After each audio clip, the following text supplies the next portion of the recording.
Alex's first day. I was 20 years old. Senior year of college was approaching, and before that, during summer vacation, I landed an internship at a small financial services company. The work wasn't anything special: data entry, Excel, checking, line by line. But at that age, even that seemed like a lot. The firm's name was Hawthorne and Bridges Financial Group. The name sounded big, but it was actually a small office tucked away on a downtown corner. There were 7 of us in total. We sat in cubicles in a long line. The cubicles were very low, with 0% privacy, meaning if you raised your head, anyone could see you. The first 4 or 5 days were a blast. Everyone was friendly, laughing and laughing, sharing lunch. Only the 7th intern, Alex, no one knew anything about him. He was a bit quiet. He didn't speak very loudly, and sometimes it seemed as if he was observing us all silently from a distance. At first, I thought he might be socially awkward or shy, but the reality wasn't what it was. First awkward moment. 3rd week. It's true. I was entering some data into the computer. My eyes were fixed on the screen. I could hear everything: the click of the keyboard, the hum of the printer, and Emily's laughter sitting in the distance. But suddenly, I felt as if someone was standing over my cubicle wall, watching me. That strange feeling, as if 2 eyes were piercing your neck. I slowly raised my head, and my heart literally stopped for a second. Alex's face was tilted down from the top of the cubicle. His eyes were staring straight into mine, absolutely unblinking, and a smile on his face that didn't waver at all, as if someone had plastered a smile on his face. I stepped back a little. He tilted his head and said in a creepy whisper, "Working hard, or hardly working?" His voice, as if it were coming out while rubbing his neck. Slow, long, and awkward. I laughed awkwardly, because laughing was easy.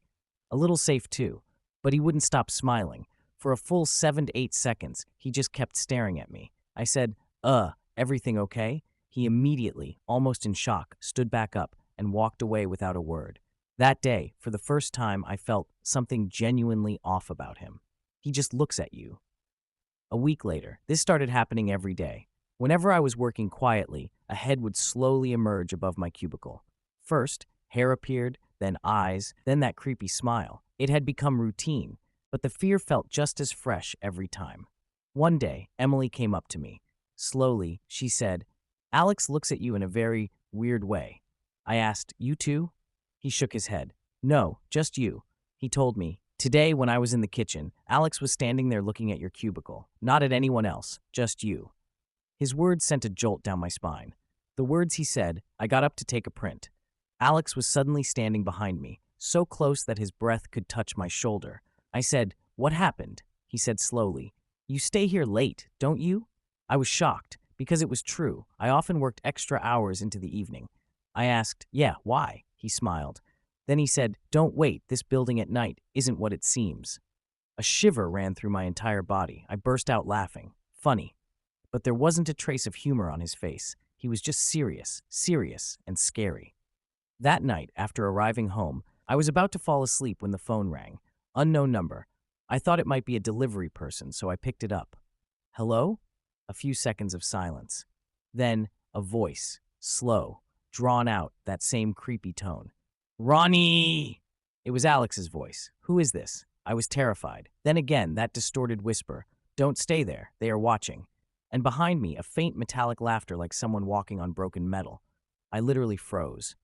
The scariest thing? I had never given Alex my number, nor had any other intern. As soon as the call was disconnected, I heard footsteps in my backyard. Slowly, squeal, like someone stepping on leaves. My window faced the backyard. I slowly pulled back the curtain, and what I saw literally took my breath away. Alex was standing in my backyard, brightly erect, in the darkness, in the half-shadow of the porch light, his face toward my window, his smile wider than before. I picked up the phone in panic, shouted, "I'm calling the police." He just kept smiling, as if all this was giving him pleasure. Then he moved his head forward a little and said softly, "They're already here," and then walked off into the darkness, without making a single sound. The next morning I went to the office. Alex's seat was empty. I told Supervisor Martin that Alex was near my house last night. His face fell. He said, "We fired Alex last week. He wasn't coming to the office. We don't even know where he is." I said, "What?" But he used to be here every day. Martin said, no, he stopped coming 8 days ago. The ground slipped from under my feet. He'd been coming in front of me every day. He was smiling, peeking over my cubicle. If he hadn't been to the office in 8 days, so who was that guy peeking over my cubicle? What was that guy walking all the way to my house? Ever since Martin told me Alex had been fired, the atmosphere in the office suddenly became heavy. The interns were talking in whispers. Emily, if he wasn't here, then who was Ronnie looking at? Maybe he's lying? Maybe Ronnie is stressed? I remained silent. I couldn't understand what was happening to me. But one thing was certain. Whoever was in the backyard last night wasn't human. I asked Martin to check the CCTV footage of the office for the last 10 days. In the evening, he called me to his cabin. On his computer screen were footage from reception and the hallway. He played it from day 1 to day 10. All the interns were visible, coming and going, laughing, sitting. But Alex wasn't in a single frame. Not in the hall, not in the elevator, not in the pantry. But I saw him. I talked to him. He popped over my cubicle every day. Martin asked one last time, Ronnie, are you sure you saw him here? I didn't say anything. My words caught in my throat. For 3 days, no face appeared above my cubicle. No creepy voices, no stalking, no phone calls. I started to feel a little normal, but only 3 days. After the third day, everything was ruined. And my real misfortune began that very night. I was finishing data entry. Everyone else had left. I was the only one on the floor. The lights were dim. The AC hummed in the background. Suddenly, click, a small light flickered from somewhere. I raised my head.